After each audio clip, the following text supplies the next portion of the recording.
안녕하세요. 김성일 목사와 함께하는 천국의 이정표. 이 시간에는 다니엘서 총정리를 해보려고 합니다. 어떠세요? 처음 들어보시는 분도 계실 거고, 그동안 많이 연구하신 분들도 계실 거고, 좀 다르네 라고 생각하시는 분도 계시고 그럴 거예요. 근데 항상 말씀드리지만 어려우신 분들은 익숙치 않아서 그런 거지 내용 자체는 뭐 어려울 거 없잖아요. 역사니까. 그래서 좀 많이 읽으시면, 몇 번 들으시면 이해가 되는 거죠. 이 눈으로 세상을 보면 뭐 세상 역사의 흐름 방황할 필요 없는 거죠.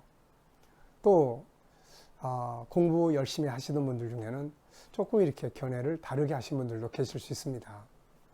뭐 제가 이렇게 해석하고 풀어가는 것만이 꼭 뭐 정답이다, 전 그렇게 주장하지 않아요. 다만 제가 보는 이 부분이 그래도 여러 가지 견해들 많이 살펴봤습니다. 살펴봤지만 그래도 제일 자연스럽다라고 하기 때문에 제 견해를 여러분들에게 또 소개하는 것 뿐이니까요. 뭐 막 고민하지 마시고, 도움이 될 수 있는 부분은 또 취득하시고, 또 그렇지 않고 본인들이 또 가지고 있는 어떤 견해에 들면 또 그대로 또 가지고 계세요. 중요한 건 예수를 우리의 구세주로 믿는 거 아닙니까? 뭐 가는 길이 이쪽으로도 갈 수 있고 저쪽으로 갈 수 있다는 거야 뭐 얼마든지 말할 수 있잖아요. 그러니까 그런 문제 가지고 혹시 고민하는 분이 계시면 편안하게 이렇게 하시기 바랍니다. 지금까지 우리가 이렇게 살펴봤죠. 자, 한번 쭉 보겠습니다. 2장은 이제 우상으로 봤죠, 역사를. 금, 은, 동, 철. 그리고 이걸로 끝나는 게 아니라 나눠지는 거죠, 이렇게. 그래서 바벨론, 금은 바벨론, 그 다음에 은은 메데바사, 동은 헬라, 철은 로마입니다. 이때까지가 제국시대예요, 제국시대. 더 거슬러 올라가면 애굽으로부터 아시리아까지. 그 이전에는 이제 도시국가 시대였죠. 조그만 나라들 이렇게. 그 이전에는 또 나라 개념이 아니고 이제 부족 시대죠. 뭐 족장, 뭐 이런 시대. 뭐 더 거슬러 올라가면 뭐 아담 시대로 가면 가족 사회 아닙니까 이게. 자, 역사는 이렇게 발전하는 거죠. 그래서 로마가 제국은 끝나요. 그래서 395년에 동서로 나눠져서 서기 476년에 동서로마가 망하니까 이제 그 지역에 들어와 있던 뭐 여러 민족들이 막 나라를 세우지 않겠습니까? 또 당시에 민족 이동이 있었기 때문에 그런 거에 의해서 또 나라들이 등장을 해서 뭐 이제 열강 시대. 그 이제 하나의 제국이 지배하던 세계를 여러 개의 나라들이 이제 지배하기 시작한 거예요. 이걸 열강 시대라고 이야기를 합니다. 그래서 이제 그 열강 시대가 끝나는 것이 물론 지금도 영향력을 많이 미치고 있지만 그래도 역사적으로 열강 시대가 끝나고 식민지 국가들이 다 독립하는 것이 이제 1차 대전, 2차 대전 끝나고 난 뒤입니다. 불과 얼마 안 됐죠, 다. 그러니까 오랜 세월 동안을 열강에 의해서 세계는 점령당했고 지배당했고 아픔을 겪었던 거죠. 그리고 나서 이제 독립들을 하기 시작을 했는데 독립하고 나니까 이제 세계가 어떻게 또 됩니까? 이제 사상적으로 또 양분되는 거예요. 공산주의라는 것이 1917년에 등장하면서 민주주의와 공산주의. 이게 또 이제 세계를 또 갈라놓네요. 그러다가 이제 역사가 흘러갑니다. 계속 흘러가면서 역사는 경제를 중심으로 흘러가죠. 뭐 먹고 사는 뭐 하는 거니까. 그래서 결국 공산주의의 본질적인 나라들은 70여 년이 지난 1990년에 이제 그 시대에 다 막을 내렸죠. 그때 이제 중국 같은 나라는 정치는 공산주의가 하되 경제는 자본주의를 채택을 하는 이런 변화를 빨리 만들었죠. 북한 같은 데는 뭐 공산주의라고 할 것도 없는 곳이고요. 그래서 이제 세계가 그렇게 이제 양극 시대로 가다가 그 다음에 이제 경제에 의해서 막 허물어지기 시작하면서 세계가 이제 하나의 바야로 경제가 중심이 되는 시장화 시대가 된 거죠. 시장화 시대. 그리고 나서 이제 그 시장화 시대가 되다 보니까 서로 이제 또 연합하는 거예요. 그렇게 다 독립해서 뭐 우리나라 주권을 우리가 지킨다 뭐 이런 거 가지고 싸웠던 세계가 이제는 우리 같이 연합합시다 막 이러는 거예요. 왜냐하면 시장에 나가면 같은 물건이지만은 뭐 싼 물건이 잘 팔리잖아요. 질 좋고 싼 물건. 그러니까 노동력과 자본, 기술 이런 게 이제 결합하기 시작을 하는 거죠. 그러면서 또 종교적 어떤 연합, 또 그 다음에 뭐 가치의 연합, 뭐 유럽의 연합 같은 경우는 경제도 경제지만 지난날의 대로마 제국에 대한 어떤 그런 가치적인 연합이에요. 뭐 이슬람권 같은 데는 종교적인 통일성 때문에 연합하는 거고요.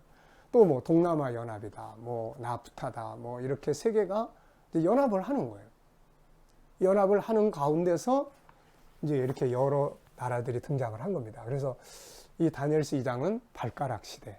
이거는 10개만이 아니라 많은 나라들이 등장하는 시점이라는 것이죠. 그게 이제 역사의 끝이다. 좀 애매한 점은 있죠. 역사의 끝. 자, 근데 이제 7장으로 가면 이 애매함이 싹 거쳐져요.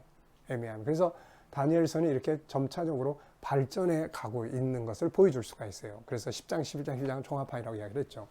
자, 7장으로 갑니다. 이제 똑같아요. 뭐 사자, 바벨론, 곰, 메데바사, 표범, 헬라, 그 다음에 무서운 천리를 가졌는데 이거는 로마 제국이에요. 근데 이 로마 제국이 이 안에 두 개의 로마가 있다는 거예요. 두 개의 로마. 다니엘 7장은 그거 보여주는 거예요. 2장은 그냥 많은 나라들로 나눠진다. 근데 이 다니엘서 7장은 연합체가 등장한다. 구로마에서 갈라지는데 어느 시점에 가면 구로마권에서 10개의 나라로 뭉쳐진 새로운 제국이 등장을 한다는 거예요. 여기서 한 사람이 적그리스도 등장한다.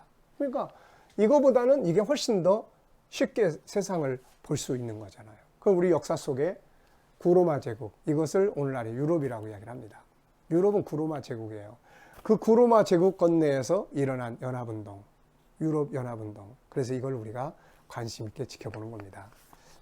10개로 뭉쳤을 때 많은 사람들이 저거다 그랬는데 더 많이 뭉쳐져 버리니까 이제 그 이야기가 많이 사라졌어요. 이 예언서는 이런 식으로 가면 안 돼요. 더 분명하게 증거가 나타나야 되고. 뭐 10개 모였다. 저게 진짜인지 가짜인지 더 두고 보면 되죠. 왜? 진짜면 거기서 적그리스도 나오니까요. 네.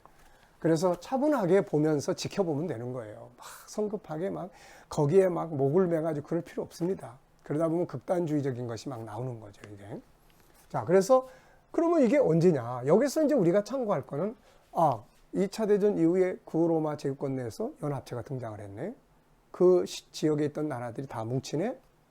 저거 좀 관심 두고 보자. 이러면 되는 거예요. 네.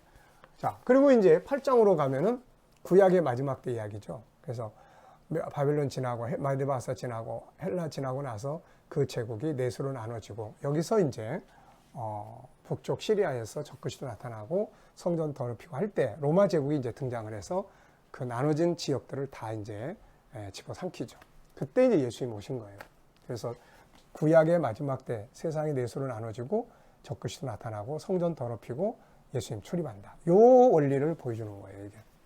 자, 그리고 이제 9장으로 가면은 이제 예루살렘 성전이 중심이 되고 있잖아요. 그래서 요 7장보다는 9장이 훨씬 더 이해하기가 쉬워요. 시대를 볼 수 있는 그런 초점이. 자, 25절은 바사 제국이죠. 26절은 돌아와서 성전을 짓습니다. 그리고 예수님 출입하시고 거기까지죠. 출입하셔서 그다음에 십자가에 죽으시고 그다음에 여기까지 갑니다. 여기까지가 바로 26절이죠. 이게. 이 시대는 로마 제국 시대, 그 다음에 로마가 갈라지는 이런 시대들이 쭉 지나가는 거예요. 이 기간 동안에 이루어지는 일들이 메시아의 죽음, 성전이 다시 파괴되는 거, 세상엔 전쟁이 있게 되고 로마 제국의 멸망, 이런 것들이 여기서 쭉 이야기되는 거죠. 그러면서 이제 여기서는 확실하게 분명하게 선언하는 게 요 이제 27절이죠. 27절. 그가 등장을 할 때, 요 신로마 제국이에요. 그가 등장해서 1260일, 42달, 셋대 반.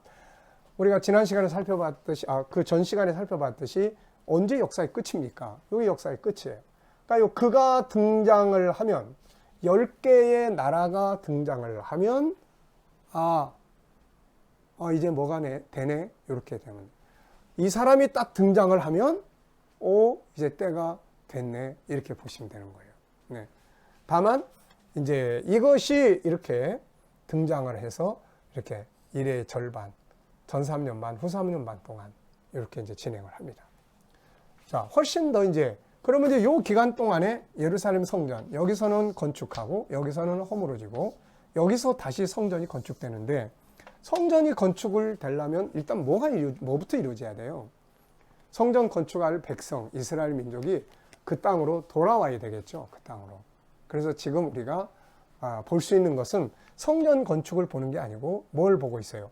그 민족이, 이스라엘이 이제 그 땅에 돌아온 것을 볼 수가 있습니다. 땅도 회복을 했고요. 그러니까 훨씬 더 정확하게 지금은 이런 때구나. 그럼 앞으로 성전이 건축이 돼야 되는데 지금의 구도를 가지고는 전혀 그곳을 건드릴 수 없는데 어떻게 될까? 그랬더니 다니엘서 10장, 11장, 12장에서 그것이 이루어지기 위해서는 먼저 이렇게 전쟁이 일어난다. 남북전쟁. 남북전쟁이 일어나려면 세계가 사분화돼야 된다. 사분화되려면 남방왕이 먼저 형성이 돼야 되는데 그건 이스라엘 독립이에요. 이스라엘이 남방왕의 주체니까요. 그래서 그런 것들을 이렇게 쭉 보면 이제는 돌아왔으니까 그럼 이제 세계가 내 지역권으로 완벽하게 형성이 되는 게 언제냐. 그리고 가만 보니까 여러 연합체들이 있지만은 동방의 세력이 자꾸 커져요. 요즘에 중국이나 이런 걸 보면은 서방의 세력이 계속 혼란스럽지요. 지금 뭉쳐지고 또 그러나 저력이 있잖아요. 여기는. 그리고 남방의 세력 이스라엘을 가장 열심히 돕는 나라 하나로 뭉쳐진 나라가 미국 아닙니까? 그러는 거. 북방의 세력 북방의 세력이 러시아권인지 그들과 함께한 또 이슬람권인지 이런 것들은 두고 봐야 되겠지만은 어쨌든 그렇게 세상이 옛날하고 다르게 지역별로 형성돼 가고 지금은 거기서 또 빠지고 흔들리고 막 이런 혼란의 시대를 또 가고 있습니다. 그러면서 세계가 넷으로 나눠지는 그런 모습. 그리고 나면은 이제 이 신로마 제국 10개의 나라로 뭉쳐진 하나의 제국이 등장을 하고 거기서 적그리스도가 등장을 하고 42달 동안 성도를 핍박을 하면 그때 이제 예수님이 오시는 거죠. 자, 그러면은 이제 지금 어느 때인가? 제일 궁금하신 게 이제 이런 부분일 거예요. 지금이 어느 때인가? 어느 때인 것 같습니까? 지금. 분명히 적그리스도는 아직 안 나타났죠. 적그리스도. 아직 환난 핍박 없고. 그러니까 그건 아직 아니에요. 그러면 이제 10개의 나라로 이렇게 여러 나라로 독립된 시대. 요거는 이제 우리가 그 속에 지금 살고 있는 거고요. 그 다음에 여기 7장에서 봤을 때는 구로마에서 신로마가 나와야 되는데 지금 연합체를 보고 있는 거예요. 이게 명확하게 10개의 나라인지 아닌지는 더 두고 봐야 되고. 그러나 가능성 있게 연합체를 보여주고 있고. 자, 그 다음에 이제 9장에서 보면은 이스라엘 백성이 그 땅에 돌아온 거죠. 돌아왔고 성전이 있었던 땅을 회복했고 계속 기도하고 있고 성전 건축하게 해달라고. 우리 지금 그런 걸 보고 있습니다. 그 다음에 이제 10장, 11장, 12장은 세계가 동방, 서방, 남방, 북방 이런 식의 어떤 구조 형태가 자꾸 이렇게 만들어지고 강화되고 이런 걸 지금 우리가 보고 있잖아요. 우리는 지금 어느 편에 서야 될까요, 이거? 우리나라는 동방편에 서야 될까요? 또 남방편에 서야 될까요? 북방편에 서야 될까요? 서방편에 서야 될까요? 그래서 지도자들의 지혜가 필요하고 하나님의 은혜가 참 필요한 것 같습니다. 네. 자, 그래서 지금은 어떻게 보면은 이제 요 마지막 무대, 일이 들어가기 전 단계죠. 들어가기 전 단계. 네. 일이 들어가기 전 단계. 그래서 뭔가 안개가 한 100년, 200년 전 같으면 도저히 구분도 안 되는 시대지만 지금은 역사가 흐르고 흘러서 지금은 이 말씀을 이루기 위해서 이런 일이 돼야 되는데 지금은 이게 이루어졌네. 이 말씀이 이루어지기 위해서는 이게 진행돼야 되는데 터가 닦였네. 요 정도는 볼 수가 있습니다. 다니엘서를 이제 마치면서 다음 시간부터는 마태복음 24장, 25장을 예수님의 이제 예언, 요 오실이라고 하신 이제 다니엘서 9장으로 말하면 이제